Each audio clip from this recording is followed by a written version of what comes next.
Before we dive into today's podcast, I just wanted to say a big thank you to our new sponsors of the next few episodes, and that's SumSub. If you haven't heard of SumSub, they're a global AML, KYC, and KYB solutions business operating not only here in South Africa but across the continent.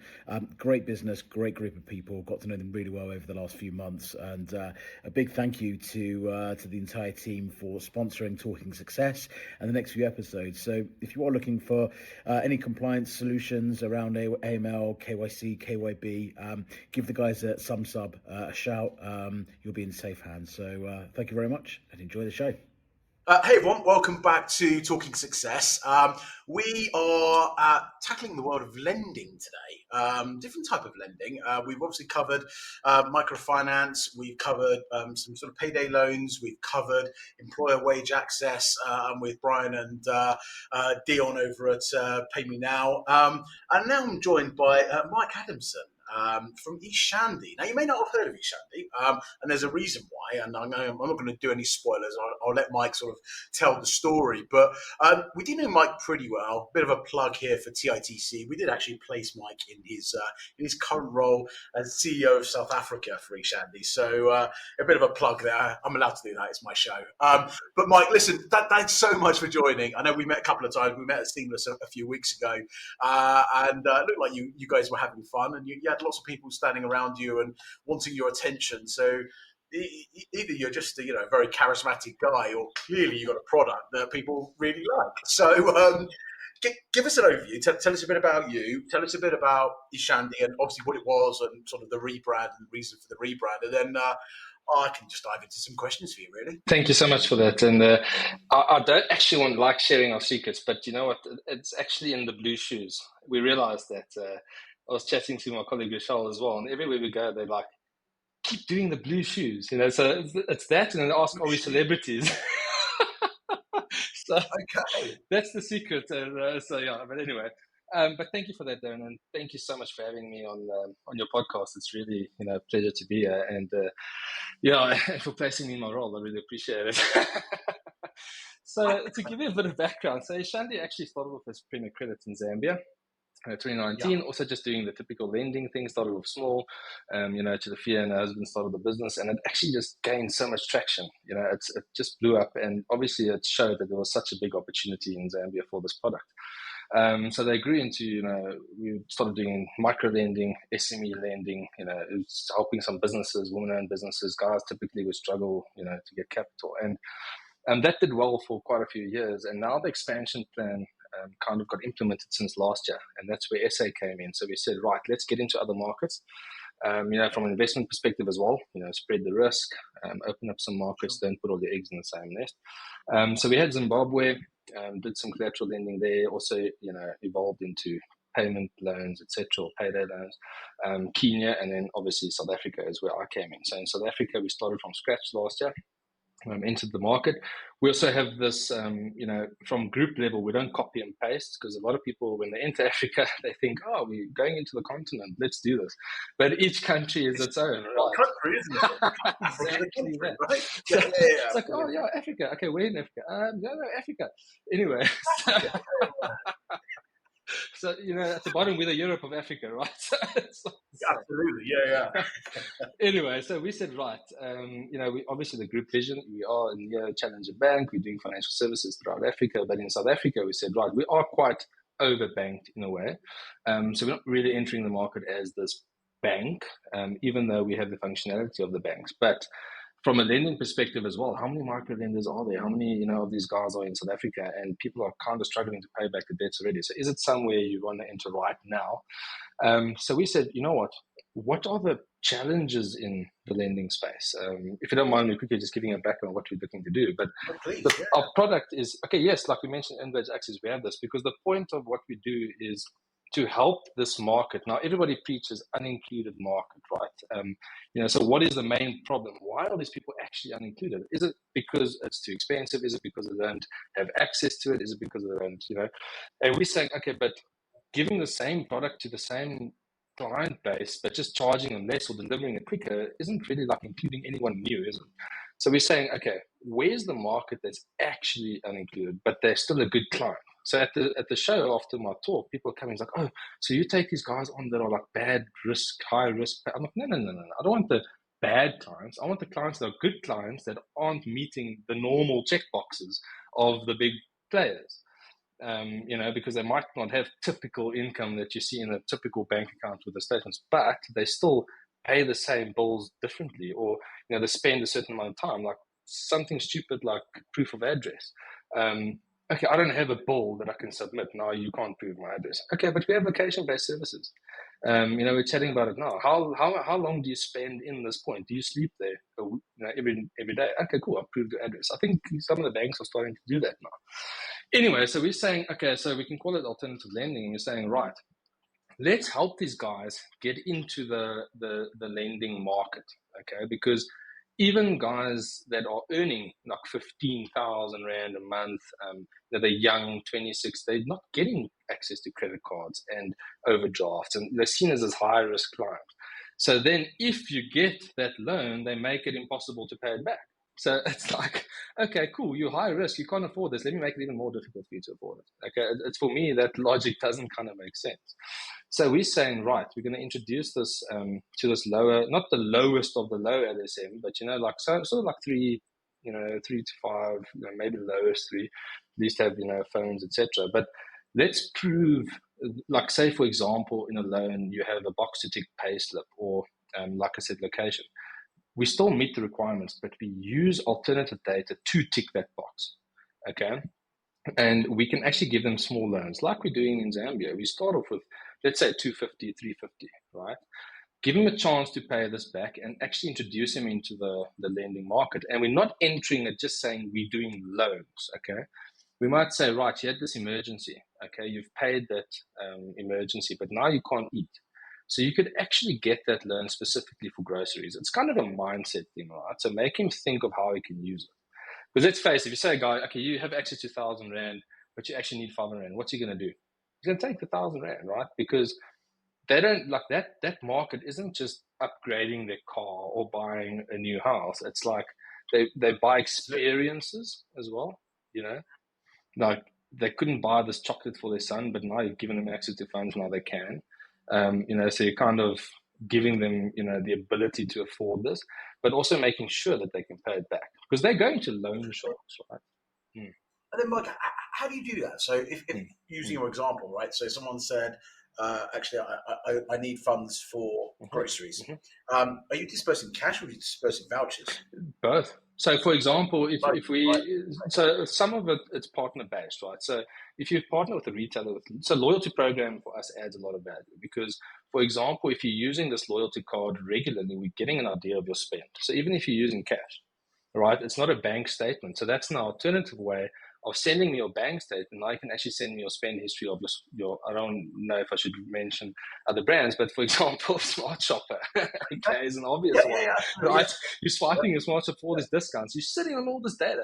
So instead of just using it for a promo to say, listen, this thing is now cheaper, I see you buying it regularly, I can actually use that spend history to say, right, this guy is spending 1,000 Rand a month on groceries.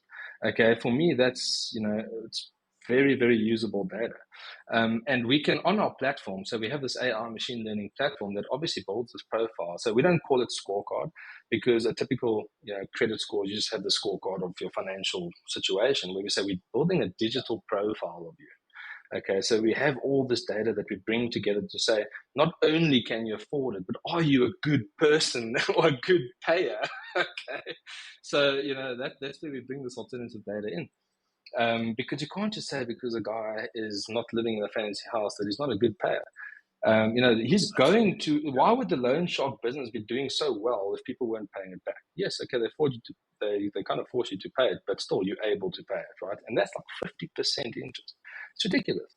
So why do you want to do that? Come to these guys and give them a fair chance, and then you can kind of give them hope that one day maybe they will qualify for a study loan, for example, because now they have a credit history. So that's kind of the whole point of Ishandi, right? And just to get back to the name, I mean, Shandi means mine, right? In the local language. Means, sorry, what, Mike? Mine. So mine. Mine. Okay. In the local language in Zambia. And the thing is, the main reason people aren't using financial services, and this is why, the questions I asked at the event was, why do you guys think people are not using it? Is it just because they don't have access to it, like literally access to it? No. I mean, how many smartphones are there now in South Africa, or in Africa as a whole? It's not just the access. Is it the the price or the cost? No, it's the trust, both ways. And that's still the main reason. Like, for example, if I put this 100 Rand note next to me, tomorrow I don't wake up with 99 Rand 50. It stays 100 Rand. So they know that no one's going to take it. So if you can kind of give them that comfort that their money is still theirs. So I see the Eshandi app or, the Ishandi services, it's mine. It's kind of a psychological thing as well. We're not taking anything from you. So the whole point is really to give them that true access that they can afford these financial services and introduce them into this new market. Yeah. So there's the access, which you mentioned. We do have a lot of smartphone penetration. Yeah. There's a lot of connectivity. So, perhaps for the sort of LSM that you're targeting, 3 to 5. Okay, data's still expensive, get that, but hopefully that's being worked on. Certainly with some of the new operators, MVNOs, that are coming into the market. We talk about education, and we talk about literacy, and I think people get these two phrases and they lump these two together. Financial inclusion, financial literacy. It's together. It's the same thing. Well, actually, it's not. And I think financial education and financial literacy are two different things as well. Exactly. Trust is also a massive barrier. I think as we've seen, and I've said this, I don't know how many times on this podcast and events, the modus operandi here in South Africa and probably for other parts of the continent as well is I get my salary paid on the 26th, and on the 27th, I'm queuing at the ATM to withdraw my funds. Now, there's a number of reasons behind that. One, there's not necessarily trust in the banking system. Secondly, if I've got money and it's in my pocket, then I'm in control of it. And thirdly, it's safer in my bed or down the side of my sofa, according to some people, than it is, sort of sitting in a bank account where I don't have any access and I can't see it. Yeah. So you've got these three things kind of working against any digital platform. What are you guys doing in terms of breaking that down? Because it's not an overnight thing. You can't just go, just trust us. People don't know Ishandi. They don't know credit. They may not even know some of the more local operators that have been here a long time as well, or might lump everything to do with financial services, loans, payments into it's banking, right? So we don't necessarily trust banking. How are you breaking those barriers down? Okay, well, first of all, you can't take that away entirely, like you said. I mean, cash is still king and the main reason for that is really, also you can't use it for everything. Like, for example, paying taxi rides and that type of stuff. So, when you launch your wallet, like we're doing now, we have to give them the ability to still take the cash out, even though we're not driving that behavior. But that's why a lot of it's psychological as well. And now we're lucky now because that's why we're entering this market at the right time in SA. If we were doing this like 7-8 years ago, I was literally walking around. We had this advertising platform. I said, would you put your card details in my app? No ways, not a chance in here, So anyway, now we're a little bit more accustomed to that type of stuff. So you can see people are now opening up these lower end bank accounts. So look, it's kind of a psychological thing as well with how you take it to market. So it's not that you're necessarily taking something to market entirely differently, than the actual banks and so on, but how do you position it? So for example, with our wallet, we have a reason for it, right? So it's not that we're just hitting the market saying everybody sign up with the Ishandi wallet. There's a reason for signing up. Even like, for example, you're getting your MyPay, which is now your earned wage access, or you've qualified for a loan, or you don't have transaction history with us, but we would like you to qualify for a loan, to learn about your credit score, etc. Then sign up with Ishandi, transact, we learn more about you. So it's always like, how you position yourself in the market, but you also still give them full control. So for example, when we launch a card scheme, this is now more in Zambia as well, you give the user control to put funds where he needs it. So why some of these card schemes are a bit like frowned upon in that market as well is they're not comfortable walking around with a physical card with all their money on. Okay. So what they want to do is they have their main wallet where nobody can touch their money. When they want to spend on their card, they transfer it to the card and they know that's what they can spend. Same with collections of loans. you transfer into your collection wallet. So we don't just take like a debit order from your main money and you go, oh, damn, I don't have control over this.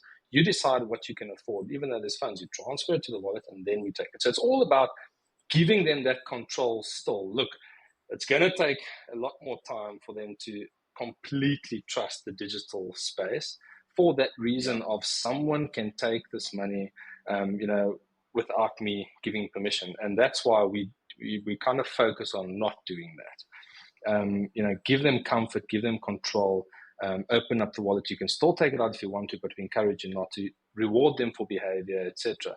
And this might sound all obvious, but it's just actually you can take the same product to market and say it differently and get trust from your client than not. And we actually bringing community into it as well, where we say, right, I might be a young student, okay, not qualifying for a small little loan, but my father is quite trustworthy to get a loan from Ishandi. We can say, right, stand surety for your kid. And that is just, it mitigates the risk, obviously, first of all, because, it's almost like, okay, so why I'm saying this is in Zambia, we have peer-to-peer lending, right? So we say, okay, I'm physically lending my money to someone else for interest.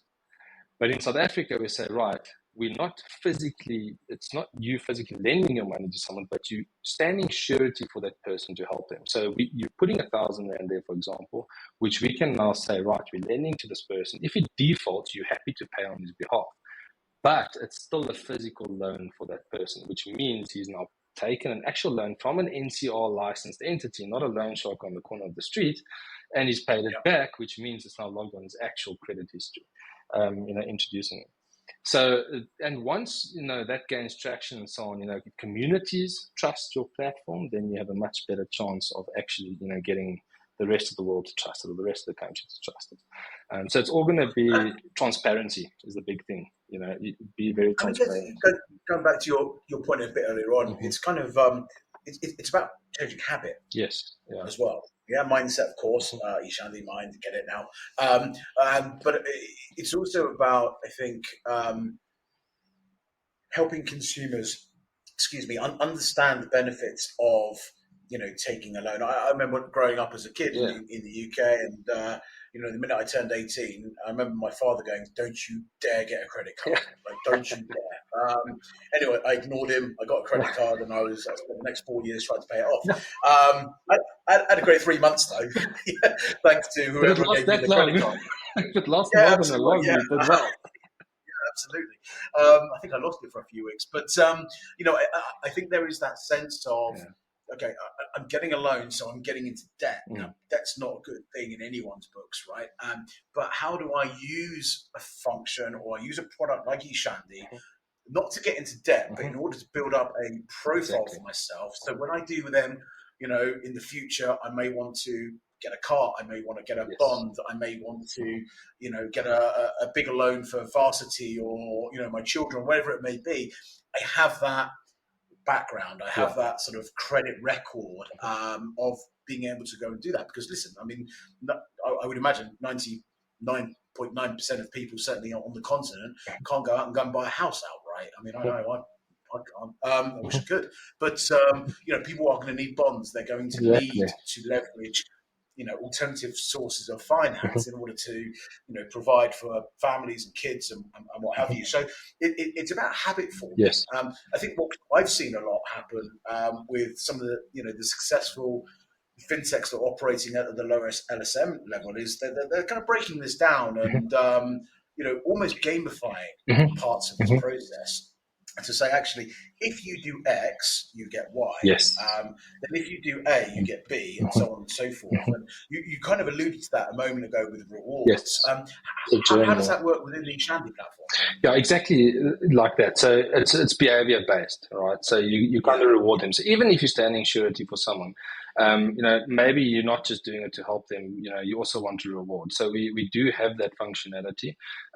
Like bus tickets, for example, is very popular. And you think about this other thing, that we'll go to the beach.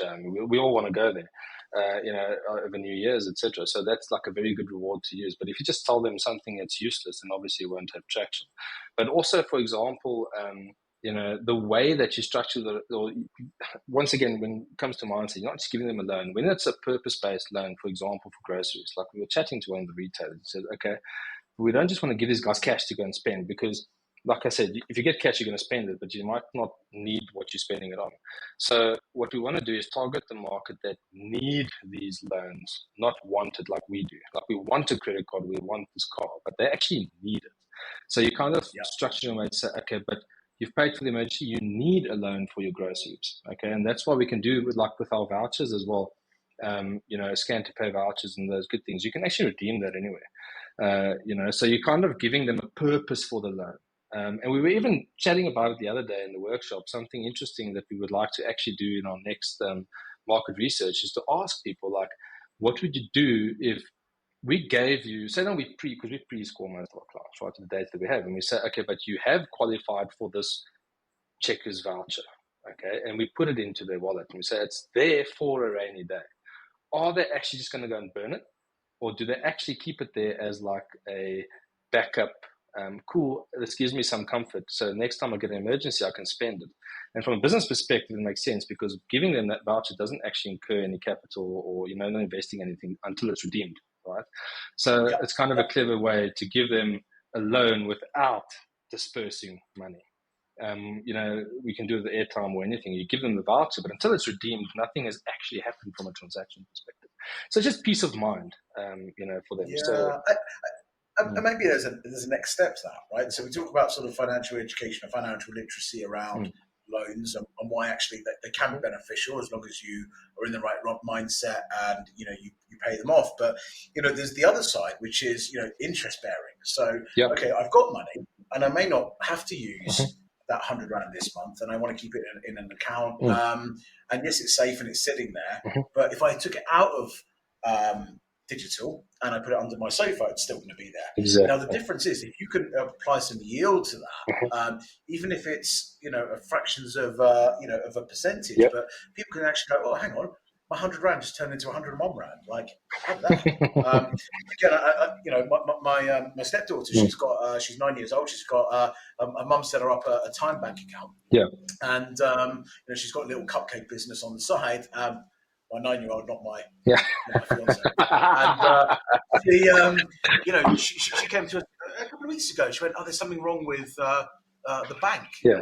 Why? She went, "But there's more money in there than there was the other day." That's because of interest, right? And having that conversation, and whilst it might seem sort of a bit sort of trivial to us, but having that conversation, 8 to a 9-year-old, but also I think to other people and the wider population, say actually, if you don't spend it or you don't need to, keep it in this format, keep it digital, because you can earn on this. If it's sitting in your bed, under your bed, or in a safe somewhere, you're not going to earn any interest, and it's just going to stay there. It's not going to rise with inflation, etc., etc. Exactly. These can be quite complex sort of things to get your head around. If you haven't been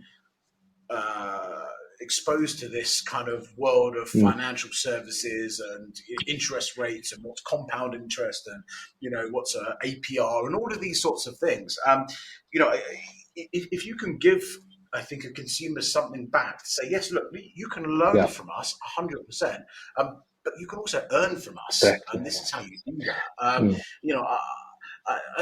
A lot of the FSPs across the continent do that, but are they overt enough? Are they actually talking to the consumer and explaining that we can send you a voucher for Vodacom for $100, okay? But if you don't need it, don't use it, because in 2 months' time you'll get $110 or $105 or whatever it may be. Exactly. And I guess there's a model where you can offset interest. Anyway, I'm going into detail, but I do think that when we talk about loans, people do go, "Oh, credit, oh, debt." But I think if you, again, flip the conversation around and talk about the bigger picture and show what can happen if you do build up a credit history, what the benefits are, I think it's a great thing. Question for you then. Massive population, South Africa, 60-odd million people. How are you reaching your target audience? Because, again, yes, they may be digitally savvy in terms of having smartphones, but again, they're not necessarily driving through Santon or Rosebank or I don't know, Constantia or Newlands and seeing billboards necessarily. Okay, they may be working in their communities and townships. How are you getting the message out there? Yeah. Okay. So look, one of the obvious routes here, obviously, is the WhatsApp channel as well. So we actually had a meeting this morning again on our next, like a marketing campaign. So it's a pricing model, yes, but it's very effective. So a lot of the guys, your big players as well, instead of sending the typical SMS or phone call or whatever, WhatsApp's still proving to have the biggest conversion rate. And that's why our full functionality of the app, etc., is also going to be available, on the WhatsApp channel. Because remember, in this space, an app on a phone is difficult. So yes, we have the app, but we don't rely entirely on it. Because if you have the smartphone that you bought now, the low end one, because everybody has access to smartphones, but they're not all Samsung S20 Notes.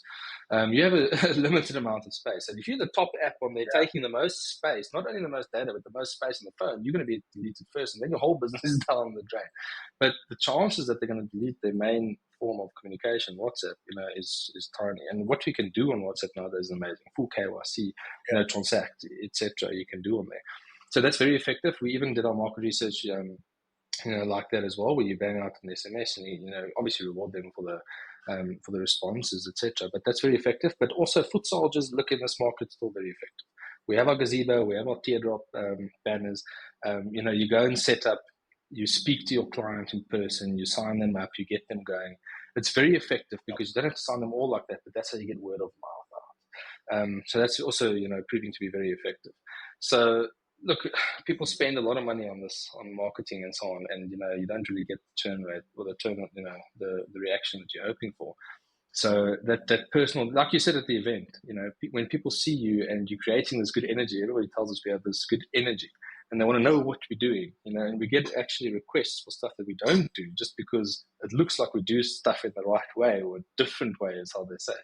So, you have to get out there, put the brand out there, and tell people about the brand personally, and not just rely on the digital channels. So yes, the using of the product, yes, but getting them to trust it, it's not always that easy as a Facebook banner ad, like I say. No, sure. But again, if you look at probably, I would argue, the most successful fintech in South Africa, at the lower LSM, it's Time Bank. Their go-to-market strategy with a kiosk, effectively the ATM machine at the kiosk with a physical, the brand ambassador, I can't remember what they called them, standing there, being able to have conversations with people and explaining what this thing is. So you had that sort of digital, right? So you had the physical and digital, you kind of combine them. I thought that was a genius, but clearly it's worked incredibly well.